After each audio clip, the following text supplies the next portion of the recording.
Assalamualaikum warahmatullahi wabarakatuh. Perkenalkan, nama saya Jessica Nur Afifah dari Prodi Akuntansi Pagi 2019 semester 5. Pada hari ini saya ingin menjelaskan topik 6 mengenai laporan keuangan. Laporan keuangan adalah laporan secara sistematis hasil atau keadaan keuangan serta perusahaan dan merupakan sumber informasi keuangan kepada pihak yang membutuhkan, baik pihak internal maupun eksternal. Laporan keuangan memiliki tujuan sebagai berikut. Yang pertama, menyajikan informasi yang menyangkut posisi keuangan. Yang kedua, untuk memenuhi kebutuhan bersama sebagian besar. Yang ketiga, untuk menyatakan apa yang telah dilakukan manajemen. Laporan keuangan dapat diidentifikasikan secara jelas dari informasi yang diperoleh oleh suatu perusahaan. Prinsip penyusunan laporan keuangan adalah sebagai berikut. Yang pertama, relevan dengan tujuan operasi perusahaan dan kebutuhan pemakai. Yang kedua, daya banding bisa dibandingkan dengan laporan perusahaan periode sebelumnya atau perusahaan lainnya yang sejenis. Dan selanjutnya ada jenis-jenis dan bentuk laporan keuangan. Menurut SAK atau Standar Akuntansi Keuangan, laporan keuangan meliputi neraca, perhitungan laba rugi, laporan perubahan posisi keuangan, laporan arus kas, dan catatan atas laporan keuangan. Laporan keuangan di Indonesia harus disusun secara akrual kecuali untuk laporan arus kas. Laporan keuangan dari perusahaan terdiri, yang pertama ada laporan laba rugi atau Statement of Profit and Loss. Yang kedua, laporan perubahan ekuitas atau Statement of Change in Equity. Yang ketiga, laporan posisi keuangan atau Statement of Financial Position.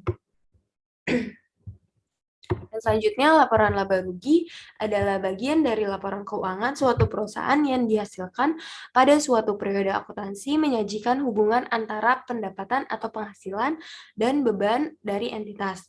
Laba sering digunakan sebagai ukuran kinerja atau sebagai dasar untuk pengukuran lain. Unsur-unsur laporan keuangan yang secara langsung terkait laba adalah pendapatan atau penghasilan dan beban. Selain itu, laporan ini juga fungsinya sebagai alat memonitor kemajuan dan kekurangan keuangan perusahaan. Yang selanjutnya adalah laporan perubahan ekuitas adalah suatu bentuk laporan keuangan yang menyajikan informasi mengenai perubahan yang terjadi pada ekuitas suatu perusahaan untuk satu periode akuntansi tertentu. Adapun faktor-faktor yang menimbulkan perubahan ekuitas adalah yang pertama, hasil usaha. Laba akan menambah modal sedangkan rugi akan mengurangi modal. Yang kedua, penanaman modal atau tambah investasi, penerbitan, dan penempatan saham baru. Yang ketiga, pengurangan modal atau pengambilan private, pembagian dividen, penarikan modal atau saham. Yang keempat, modal akhir yaitu modal perusahaan pada akhir periode.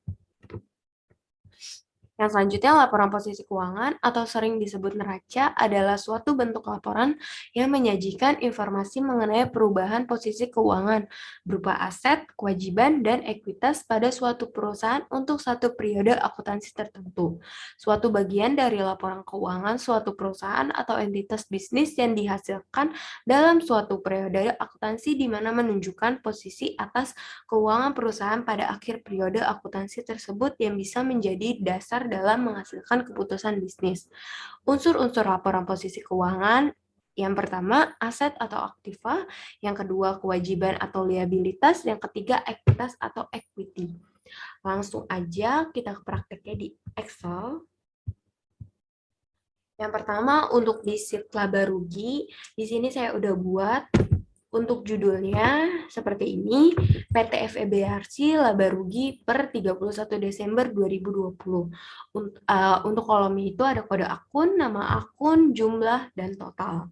Untuk kode akun ini, saya copy paste dari jurnal. Untuk nama akun, saya menggunakan rumus fill up. Langsung aja untuk rumus yang di jumlah, karena di pendapatan itu nggak ada, rumus jumlah itu sama dengan sum if buka kurung. Untuk range-nya itu kita ke neraca lajur, klik header A, titik koma, lalu kita ke sheet laba rugi lagi, kita klik A7, titik koma, lalu kita ke neraca lajur lagi, klik header yang G. Karena di sini GH, soalnya kan udah di merger. Nah, nanti ini kita ganti aja jadi G. semua.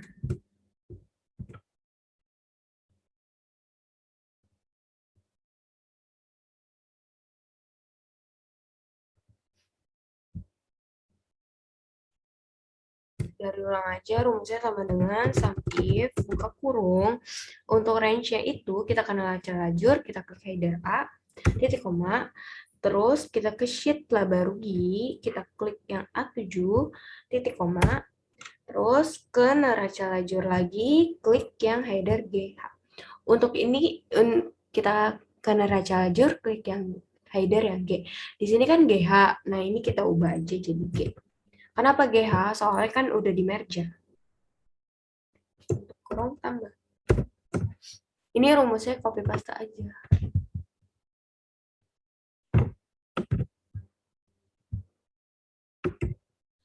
Ini G-nya kita ganti H karena kita akan menambah yang di bagian kredit. Enter. Di sini udah ada hasilnya, kita tarik aja sampai beban lain-lain. Ini kita kosongin aja. Ini udah ada, kita masuk. Selanjutnya kita ke total jumlah pendapatan. Rumusnya itu sama dengan, kita klik yang ini, enter. Terus untuk yang total jumlah biaya, rumusnya itu sama dengan sum, buka kurung, kita copy paste, kita copy yang ini, semuanya, enter. Untuk total rugi, rumusnya sama dengan jumlah pendapatan ditambah jumlah pendapatan dikurang jumlah biaya, enter. Udah, di sheet laba rugi itu udah semua, lanjut aja ke sheet laporan ekuitas. Di sini judulnya sama, tapi cuma diganti ini ya, jadi laporan perubahan ekuitas. Untuk kode akunnya sama, ngambil dari jurnal, nama akunnya itu pakai rumus VLOOKUP. Udah, terus langsung aja kita masukin ke rumus yang jumlah modal. Rumusnya itu sama dengan sum if, buka kurung, untuk range-nya ke neraca lajur, klik header A, titik koma, ke laporan ekuitas lagi, klik ini, A7, titik koma, ke neraca lajur lagi, klik header yang I. Ini kan IJ, karena kan udah di merger kan. Nah, terus untuk yang I-nya kita ganti aja jadi J. Ini tutup kurung, terus dikurang. Untuk rumusnya di copy paste lagi aja.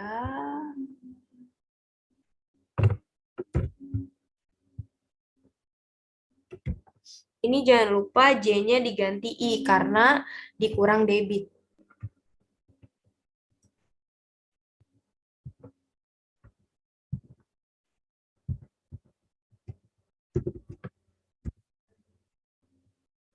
Nah, di sini udah ada hasilnya. Terus untuk yang rumus laba ditahan itu sama dengan ke laba rugi. Kita klik yang total laba rugi, kita enter. Nah, di sini udah ada. Terus untuk yang total jumlah ekuitas, rumusnya itu sama dengan sum, buka kurung. Kita klik yang ini, enter. Nah, di sini udah ada hasilnya semuanya. Yang ini juga udah ada.